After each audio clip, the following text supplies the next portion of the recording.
ठीक है। इनकी जिज्ञासा है, कोई विशेष आयोजन आप बिना जिला को पूछे नहीं कर सकते, मतलब शिव चर्चा बिना जिला को पूछे नहीं कर सकते। मैं आपको कहता हूं, महादेव की चर्चा करने के लिए महादेव से भी पूछने की जरूरत नहीं है। जिस काम को स्वयं महादेव ने आदेश किया हो, उसके लिए ये जिला क्या है? किसी का बाप है साला? क्या है वो?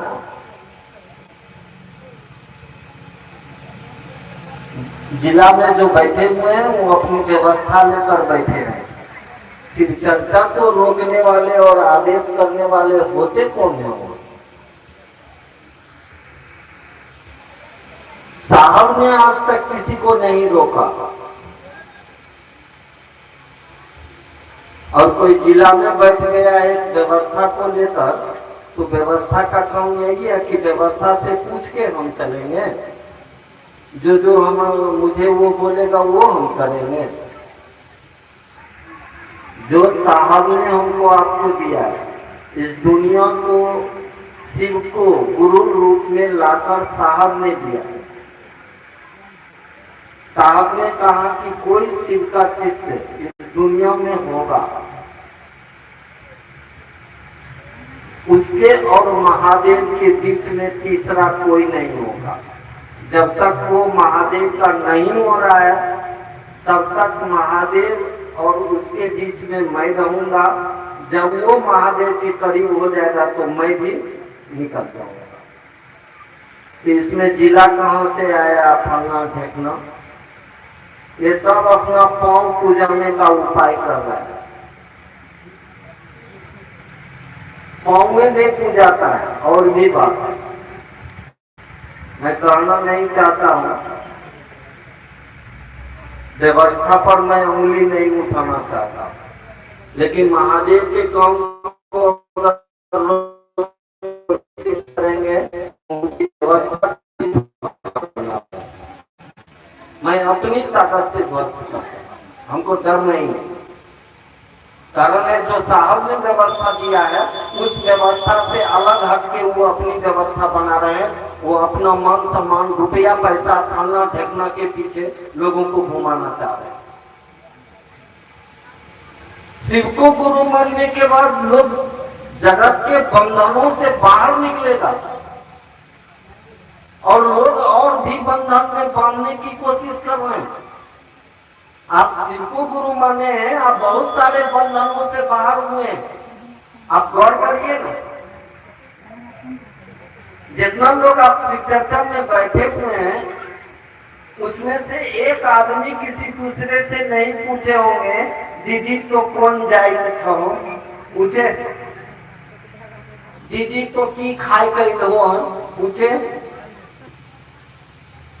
पहले तो ये व्यवस्था जाति की थी, वर्ण की थी, खान पान की थी, पहनावा ओढ़ावा का था। अब शिव चर्चा में देखिए तो आप उन बंधनों से बाहर होते जा रहे हैं। साहब शिष्यानुभूति के पहले या दूसरे पन्ने में लिखा है कि शिव भाव के शिखर की तलहटी में समस्त संकीर्णताएं तिरोहित होती है। तिरोहित होना मतलब उड़ जाना, पता भी नहीं लगेगा, उड़ भी गया। जैसे पानी कोई बर्तन में ले लीजिए, आग पर चढ़ा के छोड़ दीजिए, अब भुला गया। थोड़ी देर के बाद देखने आते हैं तो जा पानी सब तो उड़ गए। ठीक उसी तरह से शिव गुरु की शिष्यता में जो साहब ने हमको आपको कहा है करने के लिए, आप करते जाइए। किस समय ये जाति का, वर्ण का, खान पान का, तेरा मेरा का, मान सम्मान का, रुपया पैसा का जितना भी बंधन है सब आपसे उड़ जाएगा, पता भी नहीं लगेगा कि कहां से। और ये तो हो गया स्पेशल एक बंधन कि मैं जो करता हूं होते कौन है करना। आप उसको व्यवस्था दीजिए तो आप उसको सिर्फ के तरफ जोड़िए तो ये तो होगा नहीं। ये तो साहब के सिवा इस धरती पर कोई कर नहीं सकता। कोई भी आपको थोड़ी दूर तक मदद करे, उसके बाद तो एक सीमा में बना हुआ है आदमी, उसके बाद तो आप ले नहीं जा सकते हैं। उसके बाद तो साहब दीदी ही किसी को महादेव के पास ले जाएगा। ये बंधन वाला चीज शिव चर्चा में नहीं चलेगा। अन्य पंथ में चला है, चल भी रहा है। जैसे और सब गुरुकुल है ना, उसमें कुर्सी दर कुर्सी बनते जाता है। यहाँ कोई कुर्सी नहीं बनेगी, यहाँ एक ही कुर्सी रहेगी, वो साहब दीदी की कुर्सी रहेगी, दूसरा कुर्सी नहीं होगा। इसमें गरीब जैसे कितना कुत्ता बिलाए आएंगे इस धरती पर, साले मर के जाएंगे। इसमें कुर्सी नहीं हो सकता है। अगर कुर्सी होता तो साहब जिस समय शरीर छोड़ रहे थे उस में भी हॉस्पिटल में जब होश में आए तो किसी को भार दे देते। बेटी थी, दामाद थे, बेटा पुतौ सब थे, किसी को ये भार नहीं दिया और कह दिया कि मालिक इसका हम ही रहेंगे, मुख्यालय हम ही रहेंगे। कुछ लोग जगह को मुख्यालय बना लिए। ए भैया, जगह को मुख्यालय बनाने से क्या होगा? उस जगह में रहने वाला जो है उसको अपना मुख्यालय अपने मन में बनाओ, अपने अंदर में बनाओ। जगह को मुख्यालय नहीं बना सकते। जगह में तो साहब पटना रहे, मधेपुरा रहे, सहरसा रहे, पाटन में रहे, रांची रहे, पटना रहे, कहाँ नहीं रहे। तो जगह को ये मत बनाइए, व्यक्ति को बनाइए, व्यक्ति को अपने अंदर में लाने की कोशिश करिए। तो साहब को लाइएगा कैसे? साहब का एक बार जन्मदिन था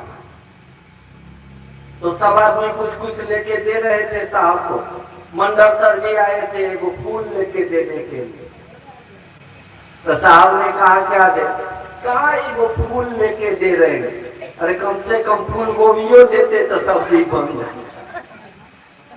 फिर साहब ने कहा कि हरिंद्रानंद को अगर कुछ देना चाहते हैं ना तो एक शीर्षी से दीजिए, एक महादेव का चेला बना के दीजिए। हरिंद्रानंद उसी में खुश हैं।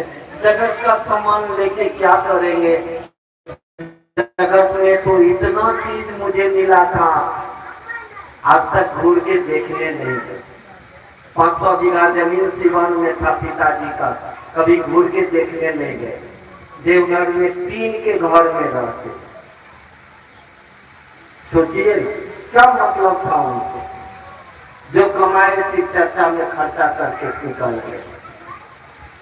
तो उस आदमी को अपना बनाना है तो उसने जो कहा उसको, उसने क्या कहा? अभी कोई गुरुवान चर्चा कर रही थी, हमरा लग रहा था कि महादेव को समझा रहे थे। महादेव को समझा रही थी, इसके लिए दया करिए, उसके लिए दया करिए। हरिंद्रानंद कहीं नहीं लिखे हैं ये किस काम के लिए दया कीजिए। सीधा लिखा है पहला सूत्र में। आप शिष्यानुभूति को पढ़िए, चाहे आओ चले शिव की ओर में भी शिष्यानुभूति लिखी हुई है। उसमें सीधा लिखा हुआ है कि हे शिव, आप मेरे गुरु हैं, मैं आपका शिष्य या शिष्या हूँ, मुझ पर दया करिए, मुझ शिष्य पर दया करिए। मतलब आप हमको अपना चेला चेली समझिए और हम पर दया कीजिए। ये कहीं लिखा हुआ है किस काम के लिए दया कीजिए? इसलिए कि गुरु के पास आपको कहने की जरूरत ही नहीं है। या हमको मैथमेटिक्स पढ़ाइए कि फिजिक्स पढ़ाइए, उसको पता है कि इसको क्या पढ़ाने से इसका रिजल्ट बढ़िया हो, सब पता है। परसों मैं खगड़िया में एक आदमी ने सवाल लिख के भेजा कि साहब बोलते हैं कि शिव की सवारी कर लो, जिंदगी में जर्द नहीं होगा, मतलब थकान नहीं होगा, शिव की सवारी कर। तो हमने कहा प्रश्नकर्ता को, अभी कौन सवारी में सफर कर रहे? कभी सोचे हो? अभी भी तुम शिव की ही सवारी में। ये गरीब जो बोल रहा है, ये आवाज जहां से आ रही है, ये कहां से है? कभी सोचे? नहीं सोचते। इसके शरीर के अंदर में आत्मा है। अगर आत्मा को निकाल लीजिए, बाहर कर दीजिए, फिर गरीब बोलेगा? बोल ही नहीं सकता। ये आत्मा जहां ठहरी हुई है, जिस शरीर में ठहरी है, ये शरीर कौन चीज से बना है? ये सब सोचने वाला विषय है। सोचिएगा तब आपको पता लगे। तुलसीदास ने रामचरितमानस में लिखा है कि क्षिति जल पावक गगन, मतलब अग्नि आग, क्षिति जल पावक गगन मतलब आकाश, समीर मतलब हवा। ये पांचों तत्वों के मिलने से ये शरीर बना। ये पांच तत्व आया कहां से है? पांच तत्वों से कुछ कुछ सामान को निकाल के हम तिरपाल बनाते हैं, चादर बना है, ये पर्दा बना है, ये पंखा बना है, जितना भी चीज है इस दुनिया में, ये सब पांच तत्वों से ही निकाल के बनाया गया। तो ये शरीर भी तो पांच तत्व का ही है। और इसी पांच तत्व के शरीर के अंदर में आत्मा रह रही है। इस्लाम में उसको बोला जाता है रूह। आत्मा को बोला जाता है रूह। हिंदी में हम लोग आत्मा कहते हैं। तो इस तत्वों के अंदर में वो आत्मा है। तो पांच तत्व को रूपी शरीर को उसने क्या बना लिया? सवारी बना लिया, और इसी के द्वारा गमन कर रहा है। लेकिन गमन कहां कर रहा है? यहीं पर अंतर है कि हमारा आपका मन गमन कहां कर रहा है? गमन कर रहा है मेरा घर, मेरी पत्नी, मेरा पति, मेरे बच्चे, मेरा गाड़ी, मेरा बंगला, मेरा मोटर। बउआ रहा है साला। इस जीव जगत में बउआ रहा है। नहीं, लोग बोलता कि हमर जाए तो भाई थे, वो तोहर जाए तो भाई था, बउआ रहा है साला। जबकि उसी के पांच तत्व से बने हुए शरीर में ये आत्मा रह रही है। अब बउआ कहां रही है जगत में? शिव में नहीं घूम रही है। इसको घूमना था शिव के तरफ, घूम रही है जगत के तरफ। और ये हमारे आपके साथ नहीं हुआ। वो भगवती जो शिव से अलग हटके इस दुनिया में आती है शरीर में ना, वो भी घूमने शुरू कर देती है। उस भगवती को भी शिव को पाने के लिए, शिवगामी होने के लिए कितने वर्षों तक नमः शिवाय से शिव को याद करना पड़ा है। कितने वर्षों तक, तब जाके शिव आए हैं। फिर भगवती के साथ उनका मिलन कहिए, शादी कहिए, जो भी कहिए, जो शिवरात्रि आप मनाते। तो वही शिव हमारे आपके रूप में भी आया है और इस दुनिया में भटक रहा है। ये तेरा मेरा मान सम्मान फलना ढेकना ये कर रहा है, उसी में घूम के मर रहा है, मार भी रहा है, भटक रहा है। अब इसका उपाय, यहां से निकलने का उपाय, साहब ने कहा शिव की सवारी, ईश्वर को पकड़ो, परमात्मा को पकड़ो, खुदा को पकड़ो। पकड़ाएगा कैसे?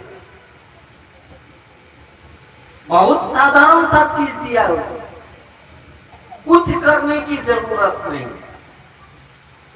जितना ये आडंबर की चीज, ये पूजा पाठ में धूप अगरबत्ती फलना ढेकना, यहाँ तो कुछ करने की जरूरत नहीं है। करना क्या है? मन ही मन दया की याचना करना, बोलना भी नहीं है, लिखा गया है, साहब ने लिखा है मूक संवाद। मूक मतलब बिना बोले हुए। मूक का एक और भी मानी होता है, सुन लीजिए। जैसे मन में भी कोई चीज को बोलिएगा ना तो जीव अंदर में चलेगा। मूक संवाद में जीव भी नहीं चलना चाहिए। सोचिए तो कैसे होगा। आप मन ही मन कोई बात को बोलिए ना, मुंह बंद रखिए ना, आपका जीव हिलता रहेगा। लेकिन मूक संवाद लिखे हैं साहब जिसमें जीव भी नहीं हिले, मतलब आपकी स्थिति सरेंडर हो जाएगी। जब आदमी सरेंडर करता है ना तब उसका सारा चीज बंद हो जाता है। ये समर्पण की स्थिति, ये बोलने की स्थिति नहीं है, ये समर्पण की स्थिति है कि हे शिव आप मेरे गुरु, हम आपके शिष्य हैं, उस शिष्य पर थोड़ी दया करें। मतलब एक भिखमंगा है और आया दरवाजे पर, कुछ नहीं बोल रहा, घर के मालिक से कुछ नहीं बोल रहा है, कटोरी लेके खड़ा है, कुछ नहीं कर रहा है कि फलना दीजिए, ढकना दीजिए, ये दीजिए, वो दीजिए। वो जो उसका मन समझ रहा है जो देगा वही मेरे लिए काफी है, कुछ नहीं, वो सरेंडर है, वो निरुपाय है, इसलिए आपके दरवाजे पर आया है। हम आप निरुपाय हैं क्या? हम आप तो सीना चौड़ा करके घूम रहे हैं, हमने ये किया, हमने वो किया, हम फलना किया, हम ढकना किया। आज चर्चा में भी वही स्थिति है। अगर वो नहीं रहती तो ये जो सुनने को अभी मिला है थोड़ी देर पहले कि बिना आदेश का, सोचिए शिव चर्चा करने के लिए आदेश, शिव से मिलने के लिए किससे आदेश मांगे बाबू? शिव से मिलने के लिए स्वयं शिव हरिंद्रनंद के रूप में कहा कि तुम चलो हम मिलाएंगे। अब किससे आदेश लीजिएगा? कहां कहां आदेश लीजिएगा? ये सब है अपना पांव पूजाने का उपाय सीधा। कुछ लोगों को मेरी बात खराब लगेगी, लगना भी चाहिए, लगिए जाएगा तो कौन सी कबार लीजिएगा। ऐसे ही हम भिखमंगा साले फकीर के तरह सड़क छापे घूमते रहते हैं। आज यहाँ कल कुछ नहीं है, एक महादेव के सिवा कुछ नहीं है। तो का कबार लीजिएगा? महादेव को कबार के ले जाने का ताकत है? आइए आइए मेरे पास ले जाइए। वो तो हम उसका चेला है जिसने कहा कि सिवाय शिव दान हो, हे शिव जब तुम गुरु होते तो शिव का दान करते हो, यही करने के लिए तो मुझे भी बोला है। आइए ना मेरे पास में ले जाइए महादेव को, हमरा छोड़ दीजिएगा, हमरा छोड़ दीजिएगा तो महादेव से अलग हटिए नहीं सकते हैं। लेकिन आप ले जाना चाहते हैं तो आप ले जाइए। तो किसी के आदेश आदेश की क्यों जरूरत नहीं है। जाइए, लोगों के बीच बैठिए, लोगों से बात करिए, दिल से दिल की बात करिए। आपके दिल में जो महादेव बैठा है, परसों मैं खगड़िया में था तो कुछ गुरु बहन अपने अनुभव को बता रही। हमने कहा ये बाबू ये चॉकलेट बिस्किट कब तक बांटोगे? बच्चा जब तक स्कूल नहीं जाना पड़ता है ना तब तक उसको चॉकलेट रे, बिस्किट रे, कुरकुरे रे दिया जाता है। और जब बच्चा स्कूल जाना शुरू करता है ना तो ये सब बंद हो जाता है। तब बच्चा दूसरा चीज मांगता है, मम्मी एक बाइक खरीद के दो ना, बड़ी दूर ट्यूशन पर ले जाना पड़ता है। अब वो बिस्किट नहीं मांग रहा है, अब सुविधा मांग रहा है। ये जगत का चीज जो लोगों को सुनाते हो, हमारा महादेव दया करके ना हमारा बेटी के बियाह भगले रे ससुरा रे, वो बेटी के बियाह बेटा के बियाह करवाता है महादेव। महादेव तो गुरु रूप में जीव को शिव बनाने में आया है। तुम शिव भाव में भटक रहे हो, तुम्हारे मन को शिव भाव में ले जाने के लिए आया है। ये बेटा बेटी के बियाह, बेटा बेटी के बियाह तो उसी का दुनिया है, होगा ही। जो लिख के भेजा है, जो करके आया है, वो ऐसा होना ही होना है। अब महादेव का साथ हो जाइएगा तो उसमें कुछ बढ़िया हो जाएगा, इतना हमको भरोसा है। होइएगा तो, नहीं खाली बोली में शिव चर्चा, बोली में महादेव गुरु है, नहीं चाहिए। गुरु ने जो कहा उसको करना होगा। गुरु ने कहा जाइए लोगों को शिव का शिष्य बनाइए, तो बनाइए। ये नहीं कि शिव चर्चा में बउआते फिरिए, आई यहाँ कल हुआ, हाँ ठीक है, शिव चर्चा में आप आए हैं, थोड़ा घूम भी जाइए।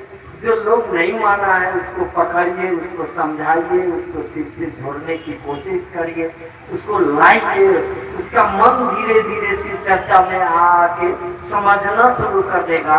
अरे वाह क्या बात हो रही है, वास्तविक में शिव गुरु है तब तो कोई कहता है। तो धीरे धीरे उसका मन शिवगामी होना शुरू हो जाएगा। करिए कोशिश, और शिव की ही सवारी हम आप किए हुए, शिव के ही द्वारा ये तत्व है। और कौन ऐसा तत्व है जिसमें शिव नहीं हो? बिना शिव का तो कोई तत्व है ही नहीं। ये पांचों तत्व ही शिव से बना हुआ है। और जान लीजिए ये पांचों तत्व कोई फल नहीं है जो शिव को भज नहीं रहा। हर समय ये पांचों तत्व शिव को भजता रहता है। शिवा शिवम शिवा शिवम शिवा शिवम। शिव तांडव स्तोत्र को जानिएगा, उसमें स्पष्ट लिखा हुआ है कि ये पांचों तत्व, ये अनल, ये गगन, ये पवन, ये जो भी है, ये क्षिति, ये पांचों तत्व शिव को भज रहा है। शिवा शिवम शिवा शिवम शिवा शिवम भज रहा है। उसी पांच तत्व से हमारा आपका शरीर भी तो बना हुआ है। ये क्यों नहीं भज रहा है? ये जब तक इसमें प्राण है तब तक जिंदा है, इसको भी तो भजना चाहिए। साहब ने कहा भजो, साहब ने कहा भजो इसको। क्या भजने के लिए कहा? भज मतलब होता है सेवा, भजन मतलब होता है सेवा। उससे उस शिव की सेवा में क्या करोगे?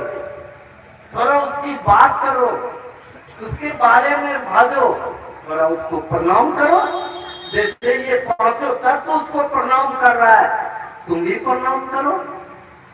तो इसके प्रणाम करने का तरीका अलग है, हमको आपको तरीका अलग दिया है साहब ने कि नमः शिवाय से अपने गुरु शिव को प्रणाम करिए।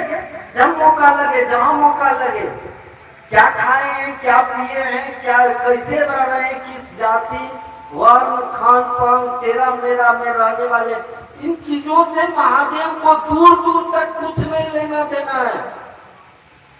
कुछ मानी ही नहीं रखता है शिष्य बनने में। आपके बगल में विद्यालय, कोई किसी दिन मास्टरवा पूछा है कि तुम मुर्गा खा के आए हो कि मछली खा के आए हो कि रोटी सब्जी खा के आए हो या खीर खा के आए हो, क्या खा के आए हो? कभी मास्टर की औकात है पूछेगा? पूछेगा तो उसका गार्जियन कंप्लेन करेगा, उसकी नौकरी चली जाएगी। अरे वो तो जगत के गुरु हैं, वो तो सबको बनाए, वो किसको पूछेंगे कि बेटा क्या खा के आया है? अब तुम मुर्गा खाया है तो तुम मुझे नहीं भज सकता है, तुम मछली खाया है तो नहीं भज सकता है। क्यों? क्यों? तब तो वो अछूता अगर निकाल जाए तो वो मुर्गा को काट सकता है, न मुर्गा को खा सकता है, न मुर्गा मरेगा। तीनों में तो वही है। कहाँ है वो अलग? किसमें नहीं है? बताइए ना, कहाँ नहीं है वो? इस्लाम में बोला जाता है ना कि उस खुदा का नूर जर्रे जर्रे में है। जर्रे का मतलब क्या होता है? कण कण में है। क्या वो ईश्वर कण कण में नहीं है? लेकिन उसका एहसास हमको आपको है। मैं कल परसों खगड़िया में बोल रहा था कि हवा का एहसास हमको आपको तब होता है जब हम किसी हॉस्पिटल में बेड पर होते हैं और ऑक्सीजन लगा होता है और ऑक्सीजन के मास्क को अगर हटा दिया जाए तो के करना शुरू करिएगा, अरे साला मर जाएंगे रे, जल्दी लगाओ ना। उस समय हवा का एहसास होता है आपको, हवा की मात्रा तब हो जाता है। नहीं तो ऐसे तो हवा है, फ्री में मिल रहा है। एक आदमी अपने जीवन काल में 4 करोड़ का हवा लेता है, 4 करोड़। अगर कीमत जोड़ा जाए तो 4 करोड़ का हवा लेता है, लेकिन उसके जिंदगी में हवा का महत्व क्या होता है? ठीक उसी तरह से वो चीज तो कहां नहीं है, वो खुदा कहां नहीं है। उस खुदा के बिना आप खुद है नहीं है, खुद है तो खुदा है, लेकिन उसका एहसास आपको हमको है। एहसास तो तब होगा जब वो खुदा हमारा आपका अपना होगा, वह भगवान हमारा आपका अपना होगा, हम आप उसके करीब होंगे। उसके करीब होने के लिए उसकी दया, उसके रहम की जरूरत है। और जैसे जैसे उसकी दया का एहसास हमको आपको होगा, ये जितना भी तेरी मेरी जो है ना, शिव चर्चा में भी जो लोग कर रहे हैं ना, ये दूसरे का एक दिन, उस दिन बहुत दर्द होगा। अभी आपको लग रहा है कि हम बहुत नामी गामी बन रहे हैं, ये नामी गामी मत बनिए। मेरे जैसा फकीर की जिंदगी जिए, क्या लेना देना है। आए हैं, बातें हो रही हैं, फिर यहाँ से निकलेंगे, ना आपको मेरा पता मिलेगा ना मुझे आपका पता। लेकिन एक बात याद रखिएगा, अगर हम शिव के करीब होंगे, अगर हम साहब दीदी के करीब होंगे, तो मैं आज वादा करके जा रहा हूं, साहब दीदी को अपने अंदर में कभी देखने की कोशिश करिएगा। अगर मैं साहब दीदी का हूं तो मैं दिखूंगा, मैं दिखूंगा ही दिखूंगा। ये औकात तो नहीं है किसी की है कि आप मुझे साहब दीदी से अलग कर दीजिएगा, इसलिए कि उसकी मोहब्बत ने हमको रखा है इस दुनिया में, उसी का प्यार है। अभी कोई भजन गा रही थी, दीदी तेरा प्यार, बात सही है। मैं उस दीदी के करीब रहा हूं और देखा भी हूं।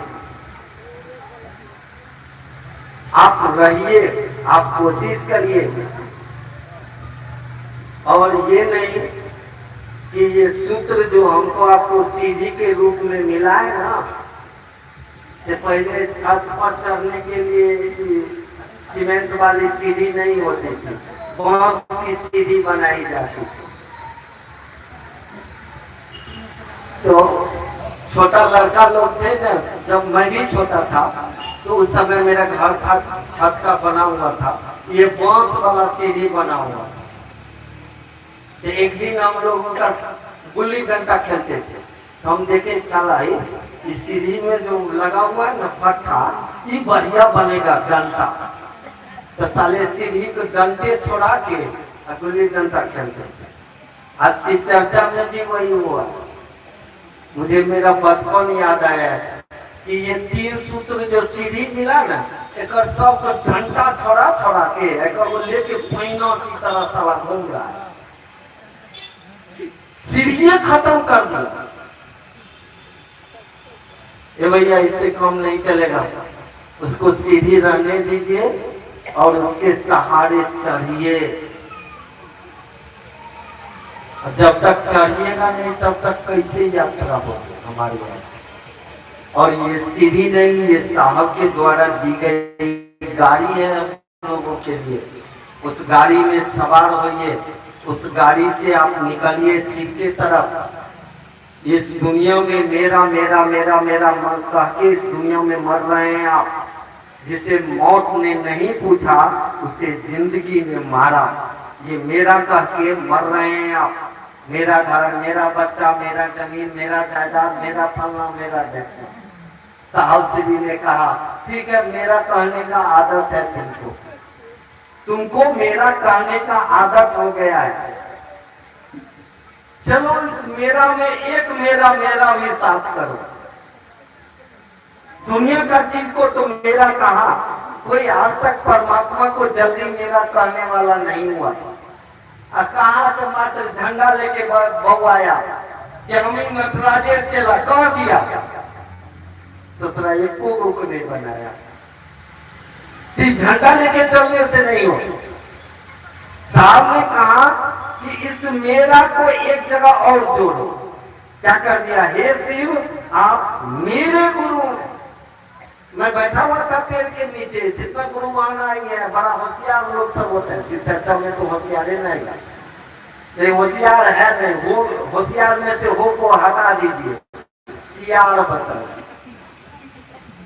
लेकिन सियारो है तो सियार बड़ा चालाक होता है साला।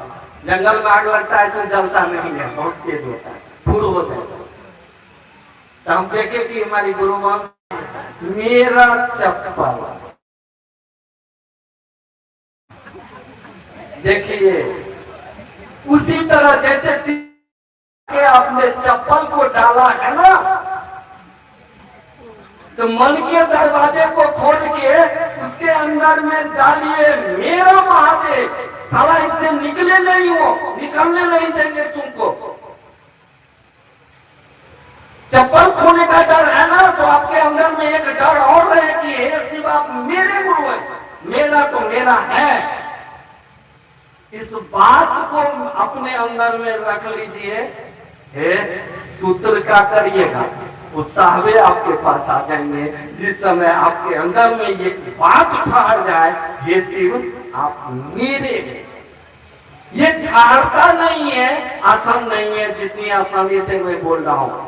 ठहरने में बहुत दर्द है, इसलिए कि आप मेरा कहते हैं, इस मेरा के चक्कर में आपको क्या क्या दर्द होता है। मेरा पति, मेरा बेटा, मेरा फलना, और उसमें से मेरा में से एको को खरोच आता है तो आप रोने लगते हैं।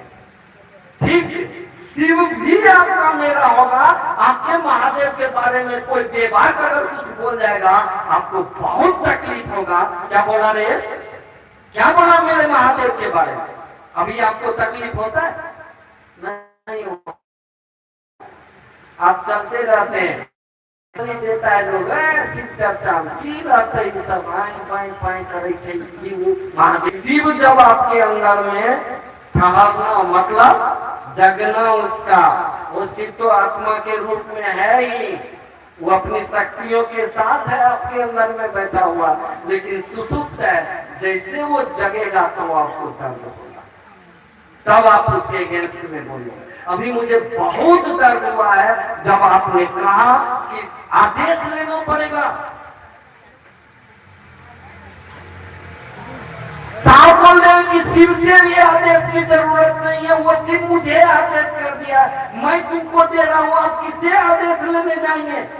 दर्द होता है कि लोग अपने पीछे अपना दीवाना बनाने चाह रहे हैं, लोगों को शिव का दीवाना नहीं मानने देना। चलिए आप साहब दीदी के साथ, और व्यवस्था भी आपको समझ में आ जाएगी। आज नहीं समझ में आ रही है ना व्यवस्था, इसलिए कि व्यवस्था, एक बात बताएं, एक प्याज घर से ले आइए, एगो बानर को पकड़ के ले आइए, और हाथ तुम बानर का हाथ तुम प्याज दे दीजिए, वो क्या करेगा? बनरवा छीलना शुरू करेगा, छिलते छिलते छिलते साफ सब परत को फेंक देगा, बीच वाला जो बचेगा उसको दबा के देखेगा, वो सीधा के भाग गया। ये व्यवस्था जो है ना, जो साहब ने बनाई थी, ये व्यवस्था मिल गया बानर कहाँ अपने जिला, वो प्याज की तरह छिलते रहता है। इसलिए कि अपना मान प्रतिष्ठा फलना देखना चाहिए। शिव के लिए अगर वो जिंदा होगा, शिव अगर उसके सीने में धड़केंगे, तो व्यवस्था को व्यवस्थित भी रखेगा और स्वयं को भी व्यवस्थित करके लोगों को भी व्यवस्थित करने की व्यवस्था लगाएगा। ये नहीं कि मेरे पीछे चलो, ये करो, वो करो, फलना करो, ढेकना करो। मात्र एक चीज कहेगा कि जो साहब ने कहा है उस काम को करो। हाँ ठीक है, व्यवस्था मेरे पास आई है तो व्यवस्था को ठीक रहने के लिए कुछ मेरी भी मदद करो, लेकिन स्वयं से जोड़ने की कोशिश नहीं करेगा, व्यवस्था से नहीं जोड़ेगा, शिव से जोड़ेगा, व्यवस्था तो खुद में जुड़ जाएगी। वो चीज होनी चाहिए, तो वो तो है नहीं। बस मात्र व्यवस्था है, व्यवस्था, पूरी दुनिया की व्यवस्था शिव के हाथ में है। पूरी दुनिया की व्यवस्था शिव के हाथ में। आप शिव का साथ होइए, उसने जगत में जो व्यवस्था दिया है, या शिव शिष्य परिवार की व्यवस्था, या फाउंडेशन की व्यवस्था, या किसी भी चीज की व्यवस्था उन्होंने दी है, उस दिन आपको व्यवस्था समझ में आ जाएगा। जुड़ना चाहिए कि नहीं जुड़ना चाहिए वो भी महादेव आपको बोध कराएंगे। जुड़ने के लिए कहेंगे जुड़ जाएगा, नहीं जुड़ने के लिए तो शिव से जुड़ने के लिए बोलेंगे, तो आप शिव से जुड़ते हुए दुनिया को शिव से जुड़िए। और कुछ और बोलना है क्या? क्या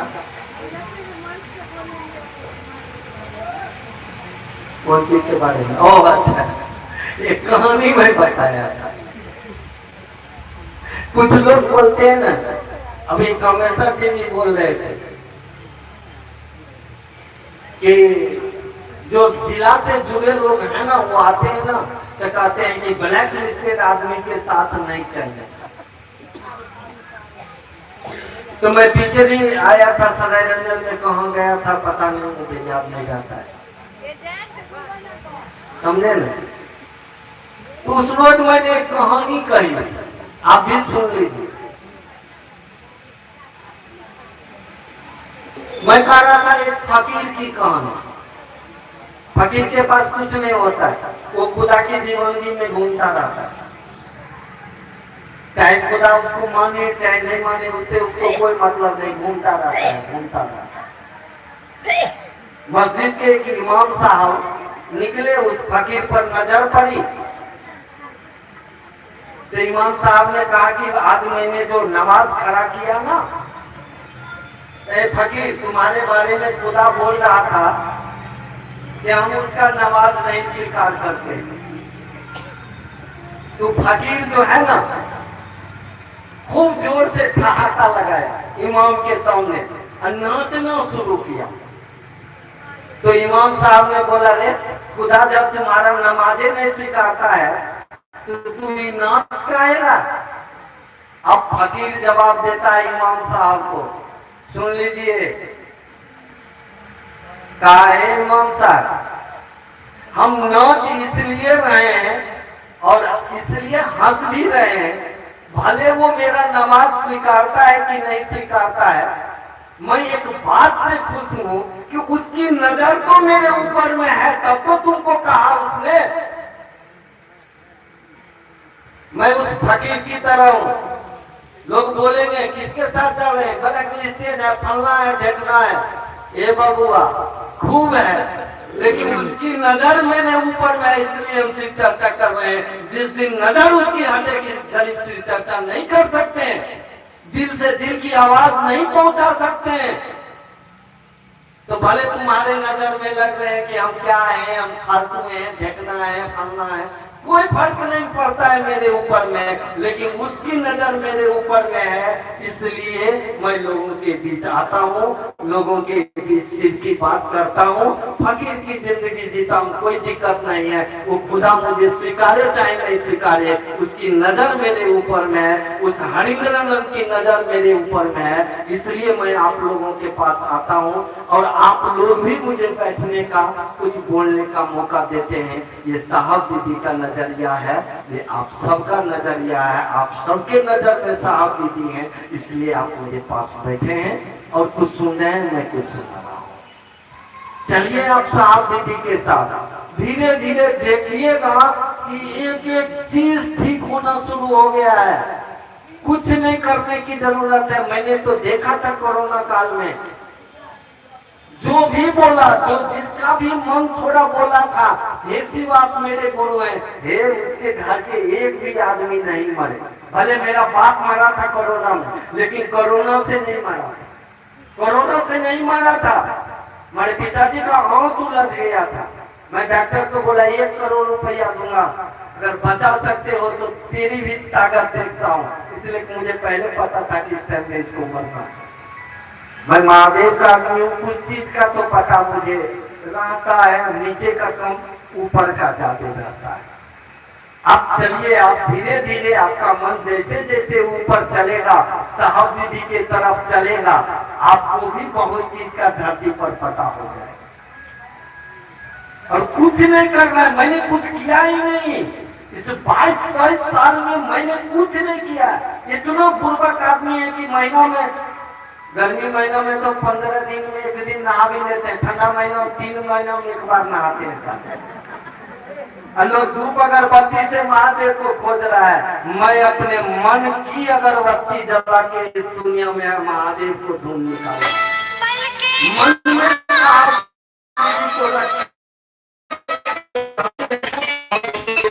में भी अपना शुरू हो गया। उस शहर में मैं रहा हूँ, बड़ी बड़ी फैक्ट्री है अगरबत्ती की। अगर अगरबत्ती से महादेव भगवती मिल जाते तो साला वहाँ का आदमी तो सब महादेव हो जाता। साला एको गो कुकुर सब है, एको महादेव नहीं हुआ कि कुकुर मत बनिए, आपको साहब दीदी महादेव बनाए हैं, आप महादेव के साथ चलिए, साहब दीदी के साथ चलिए, देखिएगा धीरे धीरे सब कुछ ठीक होता है। क्या है, बनो तो शिव, रहो तो शिव, जियो तो शिव। ये सारी चीजें साहब दीदी के दया पर निर्भर है। आपके मन को शिव के तरफ मोड़ा, सहारा लीजिए। आप लोगों के मन में शिव को बिठाइएगा।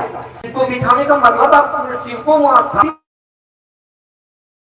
इस दुनिया में क्या होगा, क्या होगा? आप 2 दिन किसी को कपड़ा खाना खिला दीजिएगा, 2 टूक आप कपड़ा दे दीजिएगा, उससे उसकी जिंदगी चलेगी। शिव दे दीजिए, शिव दे दीजिए आप उसको, उसके मन में बैठा दीजिए कि शिव मेरे गुरु हैं। छोड़ दीजिए आप, भले इस जन्म में वो नहीं होगे, इस बात का ख्याल अगर नहीं डूबा कि शिव मेरे हैं, आने वाले समय में वो शिव दिखेगा। आप शिव का दर्शन कर रहे हैं, समझ रहे हैं? और जहां शिव स्वयं स्थापित हो जाए ना, शिव स्वयं जग जाएगा ना, स्वयं शिव बन जाएगा, उसको एहसास हो जाएगा, वहां न कपड़े की कमी होगी, न भोजन की कमी होगी, न छत का कमी होगा। तो बनो तो शिव। ये सूत्र, ये साहब दीदी की दया जो सूत्र के सहारे हमने अपने उतरती है, ये हमको आपको शिव बनाती है, हमको आपको शिव की तरह रहने की स्थिति पैदा करती है। वही लिखा गया, बनो तो शिव, रहो तो शिव, शिव की तरह रहना। अभी कोई बोल रहे थे चर्चा में, माता पिता को नहीं खिलाते, फलना फेंकना कर रहे थे, मैं चिल रहा था, ऐसा सुना कौन सी मंत्र दे रहा है तू? मैं चिल रहा था, माफ करिएगा कोई बोले होंगे तो। मैं आदमी साला पूरा बेबाक बोलता हूँ, मुझे किसी से डर डर होता नहीं। अगर ये शिव रहता तो आज जवान बेटा शादी होता है और 6 महीनों के बाद बाप माँ को लात मार के भगा देता है। अगर उसके अंदर में शिव जग जाए, वो उसी दिन से माँ को माँ समझेगा, बाप को बाप समझेगा, माँ बाप में शिव को देखेगा।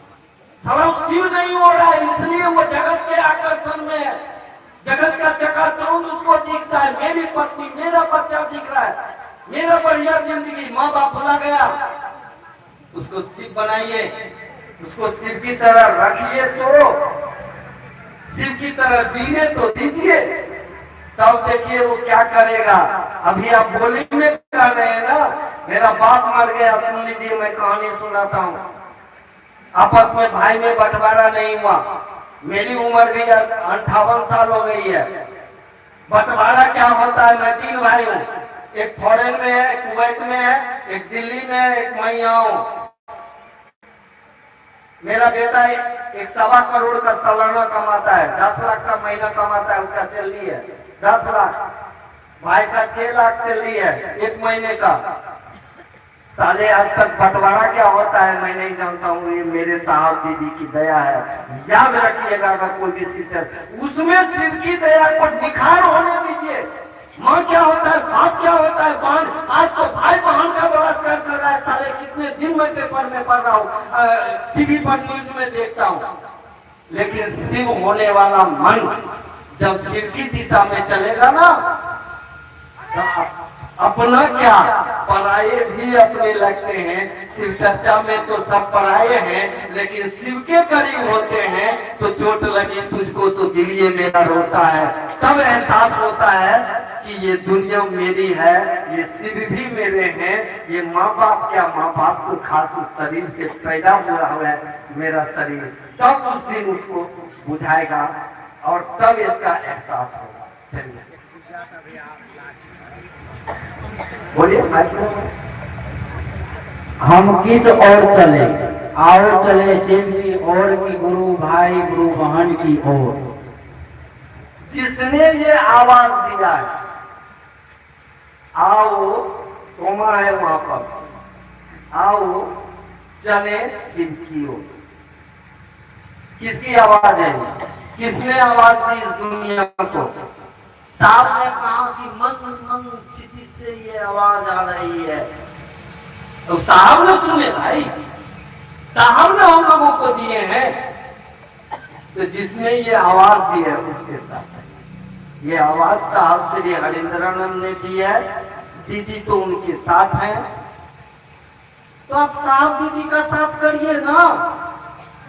मैं कहा बोला कि मेरे साथ चलिए, हम कुकुर वगैरह काम नहीं करते हैं, कुकुर की तरह वो शिव चर्चा में आके नहीं भौंकते हैं। हम सारा कहानी कह देगा साहब दीदी का, अब बोलेगा हाँ आप मेरे साथ चलिए, ये हो जाएगा, फलना हो जाएगा, ढकना हो जाएगा। मैं ये काम नहीं करता हूँ, नहीं करूंगा, साले मरूंगा तो जरूर, शरीर है मरेगा ही मरेगा, लेकिन मैं आज तक नहीं किया हूँ। 40वां साल है, मैं आज तक किसी को नहीं कहा हूँ कि तू मेरे साथ चलो। है आपको भी आज कह के जा रहा हूँ, साहब दीदी के साथ चलो। आप साहब दीदी के साथ चलोगे, मैं आपके साथ चलूंगा। मेरे साथ आप मत चलना, आप साहब दीदी के साथ चलो, मैं आपके साथ चलूंगा, मैं आपको आगे रखूंगा, पीछे से मैं साथ चलूंगा। आप साहब दीदी के साथ चलो, उनको आगे रखो, उनको अपने अंदर में रखो। धीरे धीरे दिखोगे कि साहब दीदी के साथ चलने वाले इस कायनात में कुछ लोग हैं जो आपको धीरे धीरे दिखेंगे कि ये लोग भी साहब दीदी के साथ चल रहे हैं। इसलिए गुरु भाई या गुरु बहन नहीं, मैं जल्दी किसी को गुरु भाई बोलता ही नहीं हूँ, याद रखिए। इसलिए कि मुझे नजर नहीं आएगा तो हम नहीं बोलते, ना ही गुरु बहन बोलते। जिस दिन मेरा नजरिया में आ जाएगा कि ये गुरु के साथ चल रही है, ये साहब दीदी के साथ चल रही है, उस दिन मैं गुरु भाई बोलूंगा, उस दिन मैं गुरु बहन बोलूंगा। संबोधन के लिए तो साहब ने कहा, संबोधन में तो आप कह देते हैं चर्चा प्रणाम, और उसके बाद वो चर्चा चले गए तो आपका साथी पूछ रहा है कौन कौन था जी? कुकुर आदमी है, सबसे गाँव का लड़ाता है, चर्चा लगेगा प्रणाम कर लिए, इसलिए प्रणाम कर लिए कि हम लोग कहीं भाई में लड़ा दे, सारा कुकुर छूट गया है। आप 100 गाली देते हैं संबोधन में, तो आप चर्चा बोल दिए मुझ को, तो संबोधन में हम लोग कहिएगा तो हम बोल देंगे, लेकिन जब तक हमारा समझ में नहीं आता है उस समय तक मेरा दिल नहीं आवाज देता है। इसलिए आप चलिएगा, मुझे दिखेगा ही दिखेगा। नजरिया आपका साहब का होना चाहिए, नजरिया आपका दीदी का होना चाहिए, और बोली भी साहब दीदी का ही आपका होना चाहिए। ये नहीं कि नजरिया में कुछ और बोली में कुछ। मैं देखता हूँ लोगों को, सुनता रहता हूँ चर्चा, बोली में कुछ बोलेगा, साहब दीदी के साथ जब उतरने लगेगा तो दुख बात ऐसा बोल देगा कि हम उसके पीछे घूमते रहेंगे सारे। ये काम नहीं। मैं वादा करता हूँ आप साहब दीदी के साथ चलिए, आपके साथ मैं चलूंगा, आपको आगे रख के आपके पीछे चलूंगा, आप सब में मेरा